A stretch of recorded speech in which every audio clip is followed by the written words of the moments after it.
వేదికమైనటువంటి పెద్దలకు రామపురం దగ్గర వైఎస్ఆర్ సభ్యులకు అందరికీ కూడా పేరు పేరు నమస్కారాలు తెలియజేస్తున్నాను. ముఖ్యంగా మనం ఎస్ఐఆర్ గురించి మనం ప్రభుత్వాలు మీటింగ్ పెట్టుకోవడం జరిగింది. దాంట్లో ఉన్నటువంటి లోటుపాట్ల గురించి క్షుణ్ణంగా మన గతంలో మన శాసనసభ్యులు శ్రీకాంత్ రెడ్డి గారు ప్రత్యేకించి మన ఎమ్మెల్సీ కపులత రెడ్డి గారు కూడా క్షుణ్ణంగా వివరించడం జరిగింది. కానీ కార్యక్రమం స్టార్ట్ అయ్యి దాదాపు 8-9 రోజులు అవుతున్నది. ఇందులో కూడా లోటుపాట్లు ఏమైనా ఉంటే కూడా మనం ఏ విధంగా టార్గెట్ చేస్తున్నారు, మన ఓటును ఏ విధంగా తీసివేసే ప్రయత్నం చేస్తున్నారు, తెలుగుదేశం పార్టీ వాళ్ళు ఐడెంటిటీ అటాక్ చేస్తూ మన తీయని ఇబ్బంది పెడుతున్నారు.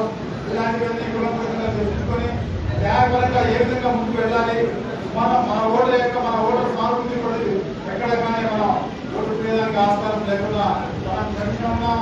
జూలై 14వ తేదీ వరకు కూడా మనం ఎలాంటి సమస్యలు వచ్చినా ఎలాంటి డౌట్స్ వచ్చినా కూడా పరిష్కరించుకోవడానికి మన పార్టీ యంత్రాంగం అప్రమత్తంగా ఉంది.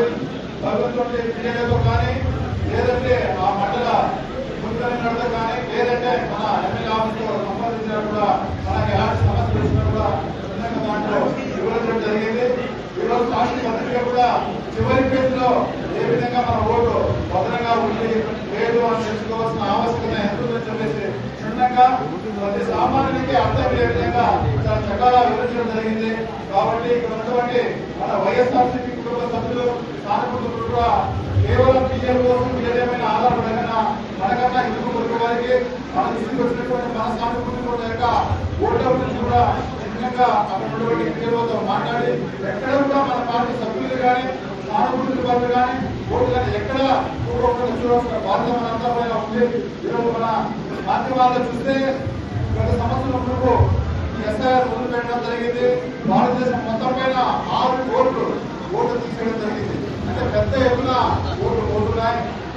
అంటే ప్రకారం చనిపోయిన వాళ్ళకి డబుల్ ఉన్న వాళ్ళకి తీసేస్తే అందరికీ సంబంధమే. కానీ ప్రత్యేకించి ఈ కుటుంబ ప్రభుత్వం మన సానుభూతులు మనకు ఓట్లు ఎక్కడగా ఉన్నా టార్గెట్ చేసి ఏదో విధంగా మన ఓట్లు తీసే ప్రయత్నం చేస్తున్నారని చెప్పి మనం అంతా అప్రమత్తంగా ఉండి 14న అయిపోతుంది. తర్వాత 10 రోజుల తర్వాత గవర్నమెంట్ జారీ చేసి ప్రక్రియ కొనసాగుతూ ఉంది. కాబట్టి ఈ నెల రోజుల పాటు మనం అప్రమత్తంగా ఉండాలి. సానుభూతులు కార్యకర్తలు ఒక పిఎల్ఎస్ కాదు పిఎల్ఎస్ నుంచి కూడా కొన్ని సమస్యలు వస్తాయి. మనకు మాజీ సర్పంచులు మాజీ ఎంపీలు ప్రస్తుతమైనటువంటి రాజకీయ వైఎస్ఆర్సీపీ నాయకులు కూడా అందరూ కూడా స్పందించి ఎక్కడ కూడా మన కార్యకర్త సానుభూతి ఓటు గోగనా చూస్తారని చెప్పి మీకు అందరికీ నమస్కరిస్తూ అవకాశం ఇచ్చినటువంటి సమావేశం గారికి ప్రత్యేక సెలవు తీసుకుంటున్నాను.